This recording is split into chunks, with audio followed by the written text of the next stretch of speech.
तो आज साइंस भी रिसर्च करा, ब्रह्मांड में सूर्य मंडल में भी एक शब्द चल रहा है, ओमकार का शब्द ओम चल रहा है। लेकिन ये सिर्फ मनुष्य नहीं, ये पशु भी बोल सकता है। लेकिन मनुष्य किसके कारण ओम बोलता है? जीव के कारण।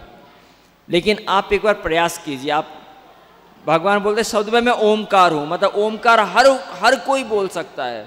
कैसे? आप आ कीजिए, आ सबको कीजिए और धीरे धीरे मुंह बंद कीजिएगा। अपने आप ओम बन गया ना। लेकिन आप आ बोल रहे हैं, केवल ट्राई कीजिए एक बार, बोलिए सबको आ। धीरे मुंह बंद करते रहिए, बोलिए आ।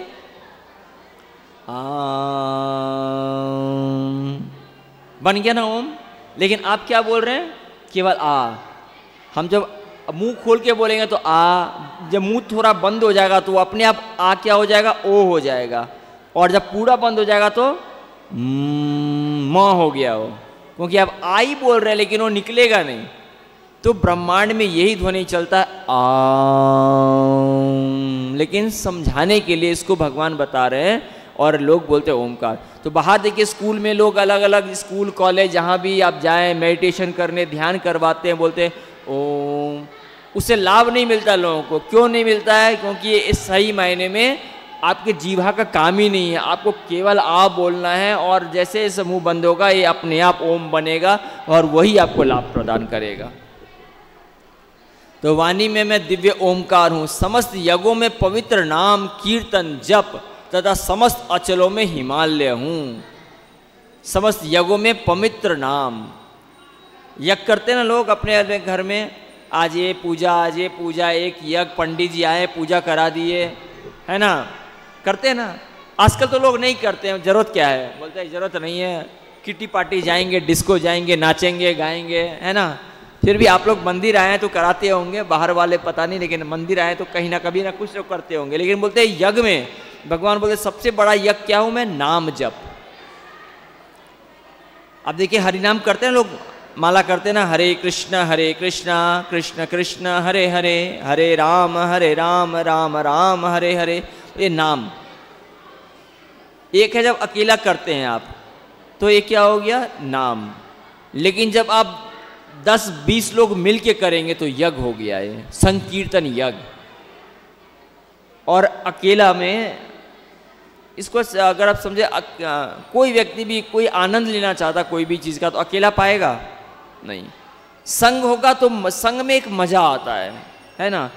तो पहले के आप देखिए, पहले का जो परिवार था सब जुड़ा हुआ रहते थे ना।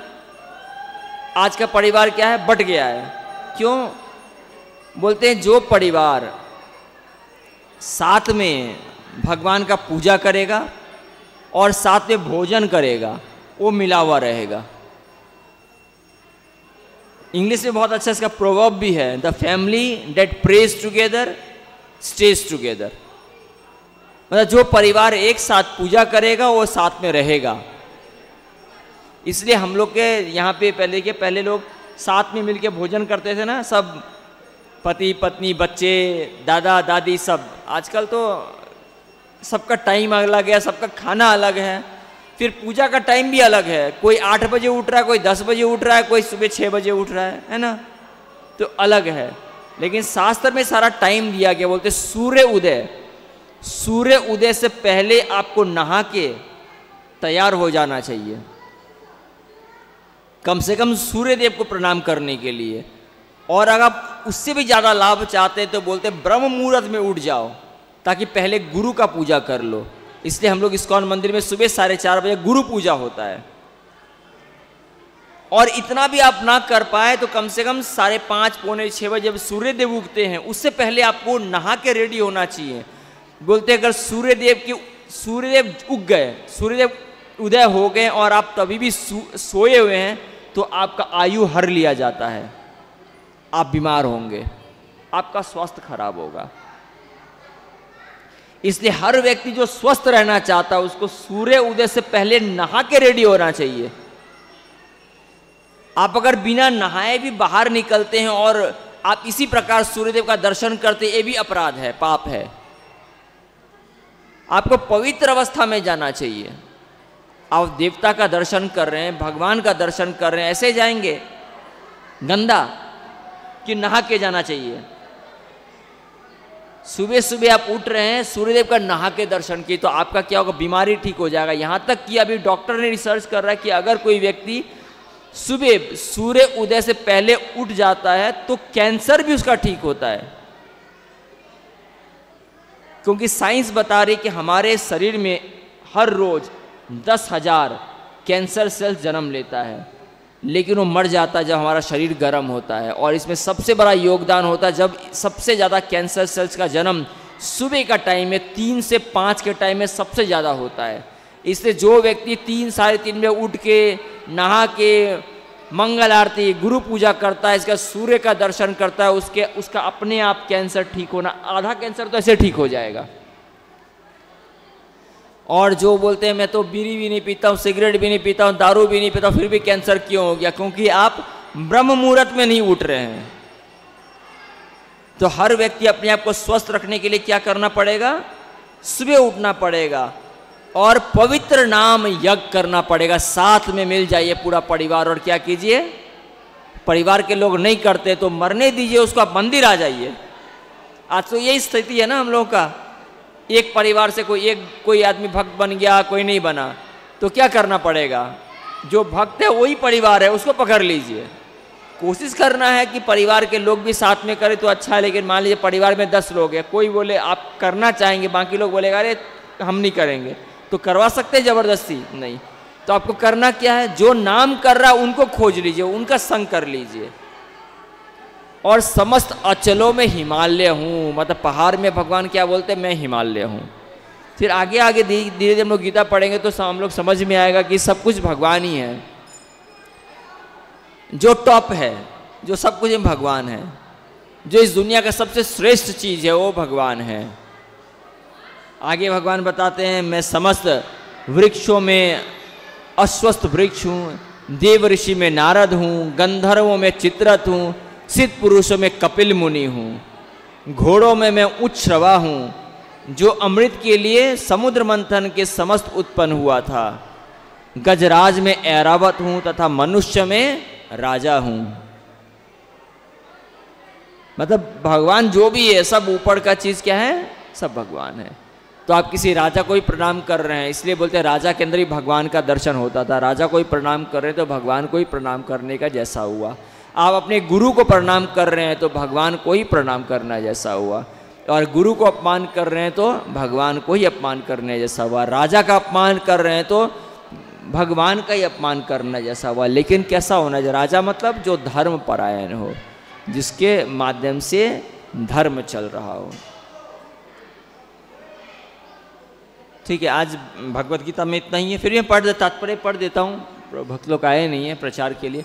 ब्रह्मांड के प्रथम जीव ब्रह्मा ने विभिन्न योनियों के विस्तार के लिए कई पुत्र उत्पन्न किए। इनमें से भृगु सबसे शक्तिशाली मुनि थे। समस्त दिव्य ध्वनियों में ओमकार कृष्ण का रूप है। समस्त यज्ञों में हरे कृष्ण कृष्ण कृष्ण हरे हरे, हरे राम राम राम हरे हरे का जब कृष्ण का सर्वाधिक शुद्ध रूप है। कभी कभी पशु यज्ञ की भी संस्तुति की जाती है, किंतु हरे कृष्ण यज्ञ में हिंसा का प्रश्न ही नहीं उठता। वह सबसे सरल तथा शुद्धतम यज्ञ है। समस्त जगत में जो कुछ शुभ है वह कृष्ण का रूप है। अतः संसार का सबसे बड़ा पर्वत हिमालय भी उन्हीं का स्वरूप है। पिछले श्लोक में मेरु का उल्लेख हुआ था, परंतु मेरु तो भी कभी कभी सचल होता है, लेकिन हिमालय कभी चल नहीं, हिमालय कभी चल नहीं है। अतः हिमालय मेरु से बढ़कर है। प्रभुपाद जी तात्पर्य में लिखते हैं कि सबसे जो उत्तम चीज है वो क्या है? वो भगवान है। तो आज यही श्लोक है। कल आप लोग आएंगे तो और आगे का श्लोक करेंगे हम लोग, परसों आएंगे तो और आगे का श्लोक करेंगे धीरे धीरे, है ना। और अभी भक्त लोग आएंगे और आप लोग को हरि नाम पता नहीं आएंगे कि नहीं आएंगे, समझ में नहीं आता है ना। अभी तक आ जाना चाहिए। तो फिर भी उसका वर्णन कर देता हूँ। अगर नहीं आए तो थोड़ा सा हम लोग और कथा कर लेंगे, लेकिन हमारा कर्तव्य कर देते हैं। कितना लोग हरिनाम कर रहे हैं और कितने लोग नहीं करते हैं। तो कहा जाता है कि जो ये हरिनाम यज्ञ जिसके बारे में भगवान यहाँ बता रहे हैं, ये हर व्यक्ति को करना चाहिए। अकेला करेंगे तो बोलते अकेला करेंगे तो उसका बल है। जैसे एक व्यक्ति थोड़ा बीमार है तो उसको थोड़ा दवा का ज़रूरत है, ठीक हो जाएगा। लेकिन ज़्यादा बीमार है तो क्या करना पड़ेगा, उसको हॉस्पिटल में एडमिट होना पड़ेगा, इंजेक्शन लगाना पड़ता है। तो जब बहुत हम लोग सही मायने बहुत ज़्यादा बीमार है, बस किसी को पता है किसी को पता नहीं है। गुस्सा आता है, लालच होता है कि हमारे पास भी बड़ा गाड़ी हो, बड़ा घर हो, है ना, नहीं होता है। माता जी का चरण, गुस्सा आता है लेकिन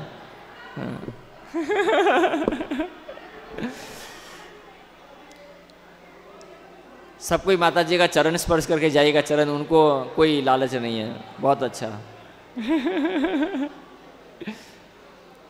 हम लोग सब कोई या तो क्रोध, काम, लालच सब में व्यस्त है। तो किसी को पता चल गया है तो क्या किए, वो एडमिशन ले लिए स्कूल में। कौन सा स्कूल में? इस्कॉन का स्कूल में।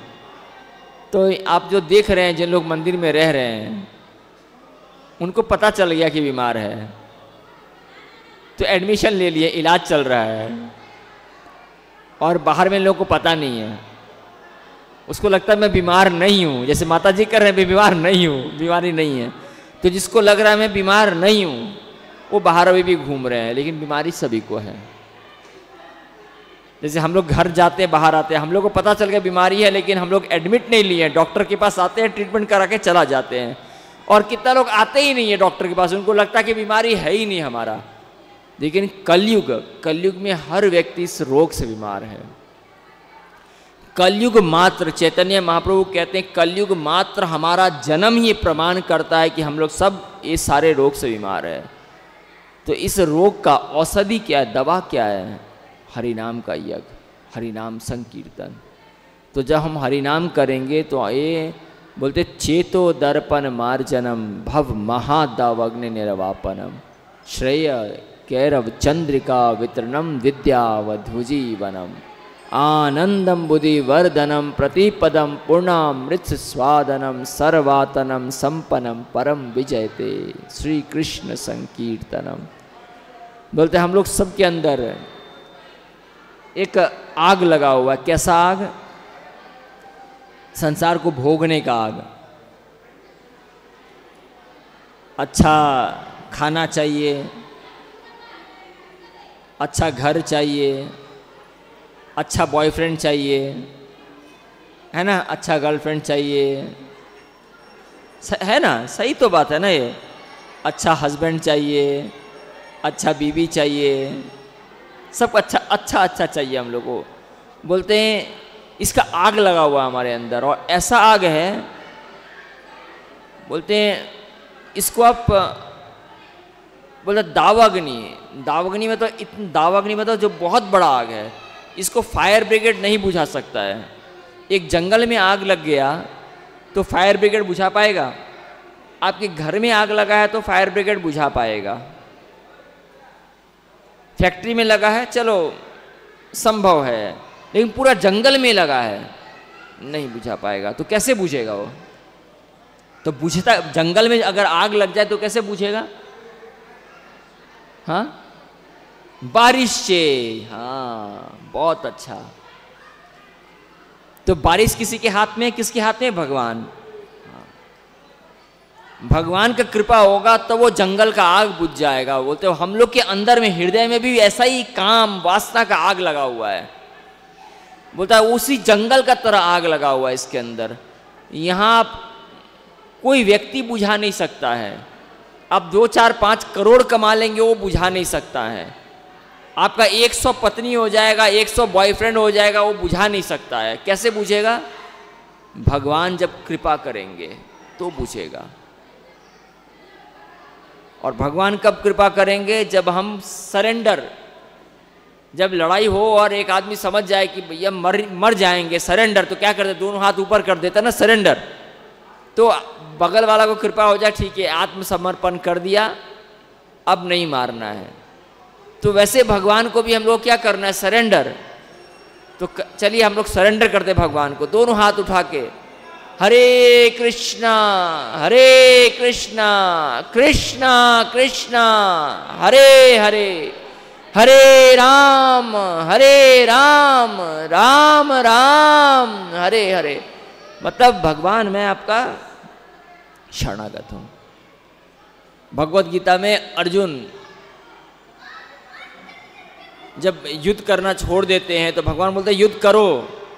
तो अर्जुन दूसरे नंबर अध्याय में 7 नंबर श्लोक में अर्जुन क्या बोलते हैं भगवान को? बोले कार्पण्य दोषोपहत स्वभावः, मैं अपना कृपण, मेरे अंदर कृपणता है जिसके कारण वो मेरा स्वभाव है, मैं भ्रमित हो चुका हूं। कार्पण्य दोषोपहत स्वभावः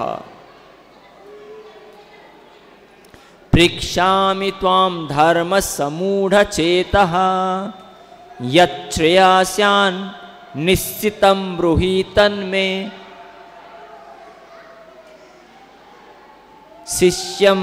शिष्यस्ते अहम। मतलब मैं अपने भ्रम के कारण, कृपण के कारण मैं भ्रमित हो चुका हूं और मुझे समझ में नहीं आ रहा कि मैं क्या करूं। आप मुझे अब क्या करो, उपदेश दो, निश्चित रूप में बताओ कि जो मेरे लिए सबसे श्रेष्ठकर है वो काम मैं करूं। अब मैं आपका कौन हूं? शिष्यस्ते अहम त्वाम। मतलब मैं आपका शिष्य हूं और मैं आपका शरणागत हूं। अब मैं आपके शरण में आ गया हूं। तो हम लोग भी जब 2 हाथ उठाते हैं तो क्या करते हैं? भगवान को एकदम सरेंडर कर देते हैं कि हम लोग अब आपका शरणागत है, आप मेरे को बचाओ। तो हम लोग जब देखिए अकेले जब नाम करते तो हमारा झोला के अंदर माला होता है, हम नाम कर रहे हैं, लेकिन मन यहाँ वहाँ भी भटक रहा है, लेकिन प्रयास कर रहे हैं मन को कंट्रोल करने के लिए। जब कीर्तन में नाचते तो क्या करते हैं हम लोग? 10-15 लोग मिलके कीर्तन कर रहे हैं, नाचते तो दोनों हाथ उठाते हैं ना और नाचते भगवान के सामने, मतलब सरेंडर। तो भगवान उस समय ज़्यादा कृपा करते हैं। नाम में भी कृपा कर रहे हैं हमारा, लेकिन जब हम लोग मिल के करेंगे तो यज्ञ हो गया आपका। इसलिए हर व्यक्ति जो बहुत जल्दी भगवान के नाम का लाभ लेना चाहता है, अपने आप का उद्धार करना चाहता है, उसको क्या करना चाहिए? भक्तों का संग करना चाहिए। मंदिर में आके जब कीर्तन हो कि जब यज्ञ, तो उसमें नाचना चाहिए। और नाचना कैसे चाहिए? ये हाथ वाथ पकड़ के नहीं, हाथ उठा के। ये सबसे उत्तम तरीका है नाचने का कि मैं एकदम शरणागत हूं, भगवान आप मेरे को बचा लो। तो ये हरिनाम हर व्यक्ति को करना चाहिए। भक्त लोग आते हैं,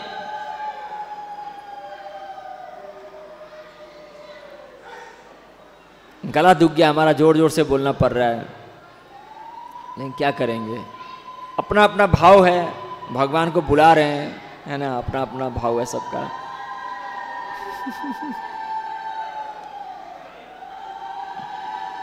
लोग ना भी हो तो मजा नहीं आता है, और ज़्यादा भी हो जाए तो भी दिक्कत होता है। ऐसे हो तो ठीक है। देखिए वैसे शास्त्र में हम लोग भगवान का भक्ति तो कर रहे हैं, पूजा कर रहे हैं, लेकिन हम लोग को शास्त्र पता नहीं। कितना बार जब कथा हो तो सबसे उत्तम काम क्या? कथा को सुनना। ये हमको बल प्रदान करेगा। उस समय दूसरा कार्य नहीं होना चाहिए, नहीं तो आपको कहीं से भी कोई लाभ नहीं मिलता है। ये हम लोग को मालूम नहीं है। आप देखिए जो हमारे गुरुदेव हैं वो बोलते हैं कथा में बैठने का तरीका क्या है कि आपका सर ढका हुआ होना चाहिए। लेकिन ये क्या, ये हम लोग ये बोलने का चीज़ नहीं है या नहीं है? आजकल तो माता लोग पैंट शर्ट पहनते तो उनके पास दुपट्टा भी नहीं होता ढकने के लिए। कम से कम आप लोग आपके पास है, देखिए पैंट शर्ट है, कैसे ढकेंगे? है ही नहीं ढकने के लिए। लेकिन ये नियम है, ये जो कथा है इसका, इस देखिए माता जी शुरू से ढकी हुई है ना, साड़ी पहन के आई, सर ढक के बैठे। इसका भी कारण है। इसलिए आप गुरुद्वारा जब जाएंगे तो गुरुद्वारे में क्या करते हैं, वो सर ढका हुआ होता है, जो सरदार है उनका वो पगड़ी होता है, और नहीं है तो आपको रुमाल से सर ढकना ही होता है। ये नियम है सही मायने में। कारण क्या है, जब हम उसका श्रवण कर रहे हैं, जब उसको श्रवण कर रहे हैं तो हमारे अंदर रुके। आप देखिए जो लोग नमाज पढ़ते हैं उनका भी सर ढका होता है ना, ऊपर टोपी लगा हुआ होता है, सरदार जी का भी ढका हुआ होता है। हिंदू में जो सनातन धर्म है उनका जो लड़के हैं उसका ढका हुआ नहीं, उनसे भी काम क्यों चलता है। अगर सीखा हो तो सीखा बंधा हुआ होना चाहिए तो बस काम हो गया, समझ रहे हैं। माताओं का सर इसलिए ढका होना क्योंकि ये बोल रही है, ये जो हमारा, इसको हम लोग अपने शरीर में रख पाए, इससे ये सीख। सब सारे धर्म में अलग प्रबंध है कि आप पगड़ी बांध के रखो ताकि आप जो श्रवण कर रहे हैं आपके सर में रहे। सिखा क्यों बांध के रखे, जो कथा है उसको हम लोग रख सके।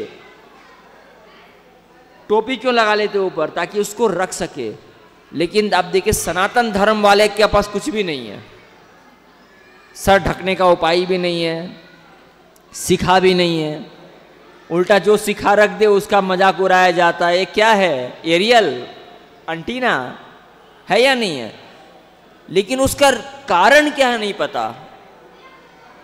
आप देखिए पहले के समय में ब्राह्मण लोग कितना समझदार होते थे, सिखा होता था ना उनका, शास्त्र को याद कर पाते थे। ये एक सब साइंस है। पहले श्रुति के माध्यम से जब ज्ञान दिया जाता था तो उसको ज्ञान लोग ग्रहण कर, उसको लिखना नहीं पड़ता था बार बार। तो जब आप सिखा रखना शुरू करेंगे, सर को हमेशा ढकना शुरू करेंगे और तब भगवत गीता का श्लोक याद करना सीखे, तो आप देखिए आपको जल्दी याद होता है। एक बहुत बड़ा साइंस है। आप यहाँ जो कथा सुन रहे हैं इसको स्मरण रख पाएंगे अपना दिमाग के अंदर, और नहीं ढकेंगे तो बस आया राम और गया राम। ये तो मैं इसलिए बता रहा हूँ, देखिए कथाएं बैठने का एक तरीका है। ये कथा में, ये तो कथा में कथा होना चाहिए, ये बताना पड़ रहा है ताकि लोग उसको समझ पाएं। और कितने तो फिर भी बैठे हुए हैं, देखिए कितना लोग वहाँ पे व्यस्त है, उनको पता ही नहीं कथा चल रहा है। मंदिर आए हैं लेकिन मंदिर का क्या लाभ होगा, उसका लाभ उठा नहीं पा रहे हैं। बोलते भाग्यवंश 84 लाख योनि भ्रमण करता है जीव, 84 लाख।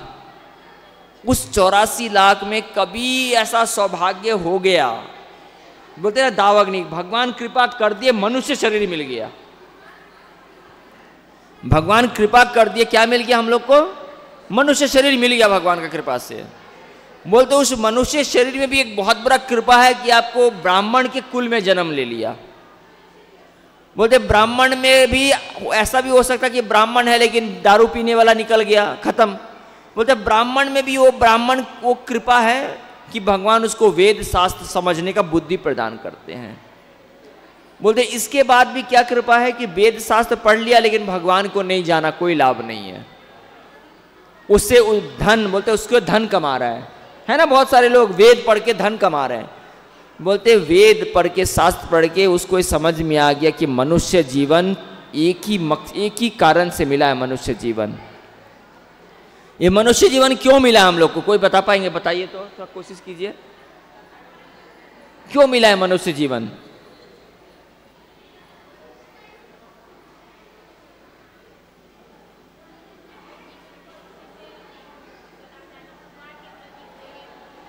भगवान के प्रति प्रेम लेके जगाना। देखिए ज़्यादातर लोग जब बच्चे पैदा होते हैं उसको स्कूल भेजते हैं तो आप उसका जीवन गोल सेट कर देते हैं ना। क्या गोल?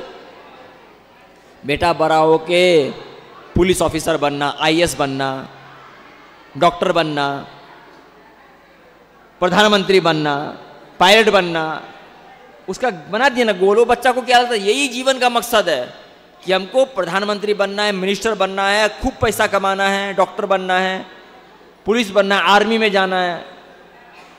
ठीक है, ये शॉर्ट टर्म गोल है, छोटा, ये जीवन यापन करने के लिए। लेकिन मनुष्य जीवन का गोल क्या है? मनुष्य जीवन का उद्देश्य क्या है? हाँ,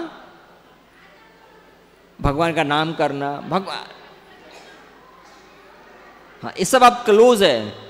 मनुष्य जीवन का अभी प्रेम हम हटा देते, सबसे है कि भगवान से, लेकिन मैं एक से हटा, मनुष्य जीवन का एक ही लाभ है कि 84 लाख भ्रमण करके मनुष्य बार मिल गया, अब उद्धार कर लो अपना, भवसागर पार हो जाओ। कुत्ता पार हो सकता है? नहीं। कुत्ता यहां बैठ के गीता पढ़ सकता है? मनुष्य पढ़ सकता है। तो मनुष्य के पास सामर्थ्य है अपने आप को मुक्त कर लेने के लिए। समझ रहे हैं? मतलब मनुष्य जीवन एक दरवाजा है, मुक्ति का दरवाजा। आपको भगवान ने वो दरवाजा पे खड़ा कर दिया। इसको बहुत अच्छा एक बार भगवान बुद्ध इसको समझाते हैं। बोलते एक आदमी अंधा था, उसको एक बहुत बड़ा भवन में रख दिया गया जिसमें 1000 दरवाजा था और उसमें एक ही दरवाजा खुला हुआ था।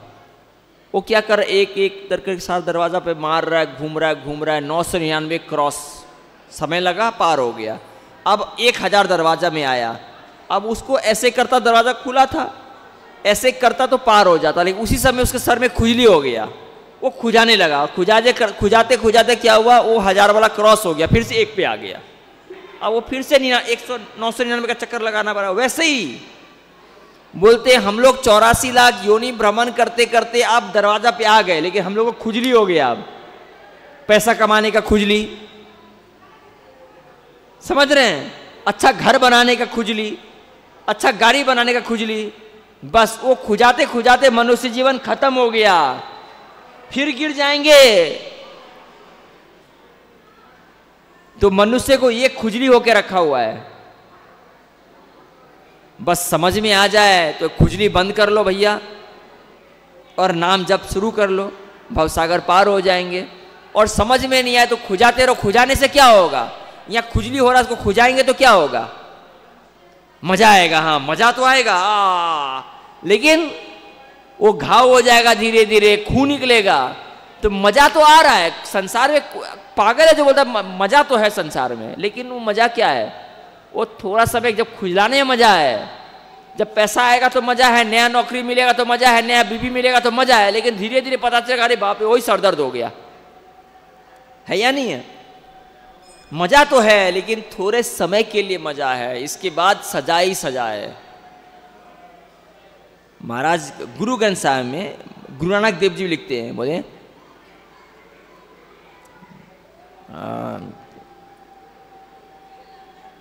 विषय चुगा जिन चुगे मन, कछुक सुख जे होए, फिर फांसी ऐसी पड़े, तिहि सम दुख न कोई।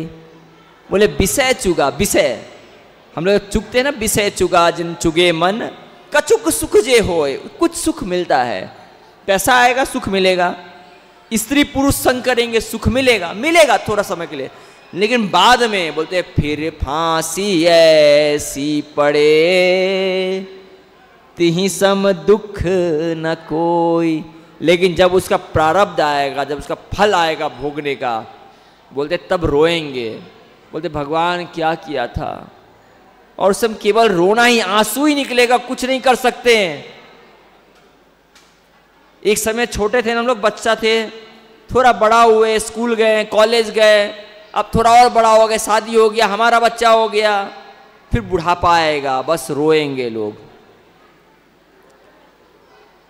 कितने लोग बोलते हैं इस्कॉन मंदिर आते हैं, छोटा छोटा बच्चा लोग, अभी उम्र क्या हुआ है, माला करने लग गया, गीता पढ़ने लग गया। अरे बुढ़ापा में थोड़ी ना कर पाओगे, उम्र तो अभी ये करने का। प्रहलाद महाराज जी बोलते 4.5 साल उम्र हो गया मतलब भगवान का भजन कर लो। बुढ़ापा में होगा? नहीं होगा।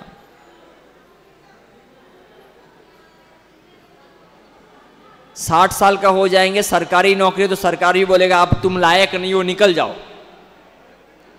सरकार निकाल दिया, बच्चे बोलेंगे आप चुप रहो, तुम्हारे पास बुद्धि नहीं है, बोलते हैं ना। हो सकता है आपके पास बहुत ज्यादा पैसा हो, लेकिन आप निर्णय नहीं लेते घर में, आपके बच्चे लेते हैं डिसीजन, क्योंकि उम्र खत्म आपका। बच्चा आपका वैल्यू नहीं करता है, नौकरी था, सरकार भी निकाल दिया नौकरी से, तब आप बोलेंगे भजन करेंगे? मतलब भजन का आपको क्या समझते? भजन सबसे निकृष्ट काम है क्या? एक बार एक व्यक्ति अब महाराज को बोल रहे थे, महाराज मेरा 2 बेटा तो बहुत लायक है, 1 बेटा नालायक है, इसको आप ही रख लीजिए। तो महाराज बोलते क्या नालायक को रखने के लिए हम लोग एक खोले हुए हैं? अरे यहाँ तो लायक लोग चाहिए, यहाँ तो समझदार लोग चाहिए। मूर्ख लोग पड़े संसार में पैसा कमाने के लिए, मूर्ख लोग हैं सारे। क्या होगा धन कमा के?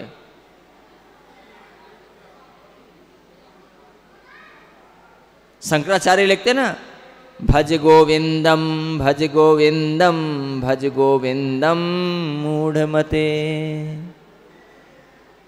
बोलते हैं हे मूर्ख मनुष्य, संसार में लगे हो, भगवान का नाम भज लो, भज गोविंद भज गोविंद। क्योंकि जब मृत्यु आएगा, काल आएगा, तो तुम्हारा ये धन संपत्ति, ये बड़ा बड़ा ज्ञान, ग्रामेटिकल जो ग्रामर पढ़े हो, स्कूल में पढ़ो, हिस्ट्री ज्योग्राफी फिजिक्स केमिस्ट्री, कोई काम नहीं आने वाला है उस समय। हे मूर्ख, क्या काम आएगा तुम्हारा? केवल भज गोविंदम भज गोविंदम भज गोविंदम मूढ़ मते। बट हम लोग को मूर्ख बोला जा रहा है। शंकराचार्य जी हम लोग को मूर्ख मूर्ख बोलते हैं। तो कितने लोगों को लगता है बड़ा गाड़ी में आया, बड़ा बड़ा घर है, बहुत पैसा कमा रहा है, बहुत बड़ा ऑफिसर है? सब मूर्ख हैं। जिस व्यक्ति ने भगवान को नहीं समझा और संसार में लगा हुआ है, मूर्ख ही है वो। मनुष्य जीवन केवल केवल केवल केवल किस लिए मिला है? निकल जाओ। क्या करना है? मनुष्य जीवन केवल निकल जाओ। मतलब कोई आपको घर में बंद करके रखा हुआ है, 2 साल से बंद करके रखा है, दरवाजा खोल दिया, आप क्या करेंगे उस समय? भागेंगे ना बाहर। उस समय आप बोलेंगे हमको प्रेम करना है, खोजना है? नहीं, भागेंगे। तो आप 84 लाख योनि से, मतलब अनंत, समझ रहे हैं आप? करोड़ों अरबों जन्म से आप कभी कुत्ता बने, कभी मुर्गा बने, कभी मुर्गी बने, कभी आपको कसाई ने काटा, कोई खाया, अभी आप खा रहे हैं, कभी आपको कोई खा रहा था। आज भी नहीं सुधरेंगे तो कल फिर मुर्गा बनेंगे, और जो लोग जिसको आप खा रहे कल वो आपको खाएगा। चल रहा है चक्कर, कर्म का चक्कर चले जा रहा है। तो मनुष्य जीवन मिल गया, छोड़ो ये सब, बस निकलो, भागो। क्या करना है? भागो, निकलो संसार से। अगर आप निकलना चाहते तो केवल और केवल प्रभुपाद जी ने कृपा करके इस्कॉन बना दिया। बाकी मंदिर में जाएंगे तो क्या है? आइए प्रसाद लीजिए और जाइए। कोई समझाने वाला नहीं है, कोई बताने वाला नहीं है। ये प्रभुपाद जी बोलते हैं जो संत साधु होते हैं, बोलते वो उद्धार हो चुके हैं, लेकिन वो फिर भी संसार में क्यों रहते हैं? क्योंकि जीव को देखते कष्ट में, जीव को उद्धार करने के लिए रहते हैं संसार में। उसको कोई मतलब नहीं संसार से। तो प्रभुपाद जी को कोई मतलब नहीं था संसार में, आए हम लोग का, हम लोग जैसा अधम लोग को भी उद्धार करने के लिए। आज यहां पे बैठ के जो दे पा रहे उनका कृपा है, और आप लोग पे भी कृपा हो रहा है कि आप लोग सुन पा रहे हैं इस्कॉन। लेकिन आप सुनेंगे और चला जाएंगे तो क्या लाभ? लेकिन आप क्या कीजिए, रोज आना शुरू कर दीजिए। और आप इससे भी ज्यादा लाभ चाहते हैं तो क्या कीजिए, सुबह 8 बजे, सुबह 4:30 बजे आ जाए तो बड़ा अच्छा है। तब तो आपका तेजी से बढ़ने लगेंगे आप। दरवाजा खुला, भागो। और धीरे धीरे भी चढ़ना चाहता है, सुबह 8 बजे आइए। सुबह 8 बजे क्या होता है? श्रीमद् भागवतम बोलते हैं। जो व्यक्ति बोलते अनंत अनंत अनंत कोटि का भी पाप है अगर उसके पास, अगर वो पूरा एक एक श्लोक भागवतम का पढ़ ले तो सब जल के भस्म। बाहर भेजा जो भागवतम करने आते हैं 7 दिन का, वो पूरा भागवतम होता है क्या? 4 घंटा का तो होता है, उसमें 2 घंटा नाचने में ख़त्म हो जाता है, 1 घंटा सास बहू का कथा करने में ख़त्म हो जाता है। यही तो सब हो रहा है वहाँ पे। 1 घंटा होता है भागवतम। परीक्षित महाराज को जब सुखदेव गोस्वामी जी ने भागवत सुनाया तो 7 दिन 7 रात निरंतर चला। उसमें कोई नाच गाना था क्या? नहीं। लेकिन आज क्यों नाच गाना करना पड़ रहा है? महाराज जी बोल करना पड़ता है, क्यों? बोलता है जो लोग सुनने आते हैं उसका तुलना वो बताते हैं कि एक व्यक्ति एक बार एक घोड़ा में बैठ गया और घोड़ा पे चल रहा है, लेकिन वो घोड़ा कैसा था, आधा घंटा बाद वो आदमी को जो घोड़सवार था उसको नीचे उठ के थोड़ा आधा घंटा नाचना पड़ता था, तब फिर घोड़ा और चलता था। बोलता वैसे ही ये लोग, उनको आधा आधा घंटा में नचाना पड़ता है थोड़ा सा, तब थोड़ा चलते हैं, नहीं तो सो जाएंगे ना लोग वहां पे। तो कथा देने वाला का भी गलती नहीं, सुनने वाला का भी गलती है। तो सबसे बेहतर जगह है क्या, हमारा प्रभुपाद जी ने कृपा करके इस्कॉन मंदिर में रोज एक श्लोक होता है, 8 से 8:30 आधा घंटा एकदम निरंतर भक्त लोग देते, भक्त के मुख से, शुद्ध भक्तों का मुख से सुनेंगे आप। तो रोज सुबह 8 बजे आइए, श्रीमद् भागवतम सुनिए, रोज शाम में 5:15 बजे 5:20 में आइए, 5 सवा 5 बजे श्रीमद् गीता का ज्ञान सुनिए। इतना तो करना है आपका। और अगर माला झोला ले पाए तो अभी आज आए नहीं उन लोग, तो आप नीचे जाके स्टॉल से अगर खरीद पाए, या नीचे प्रचार विभाग है इधर भी उधर भी, जो बड़ा अच्छा लगे उसमें चला जाइए और बोलिए हमको नाम जप करना है, माला झोला दीजिए और कीजिए। इतना करना है बस, बाकी काम आपको नहीं करना है। आप क्या करते हैं, क्या खाते हैं, जो करते करिए, बाकी काम है माला करेगा।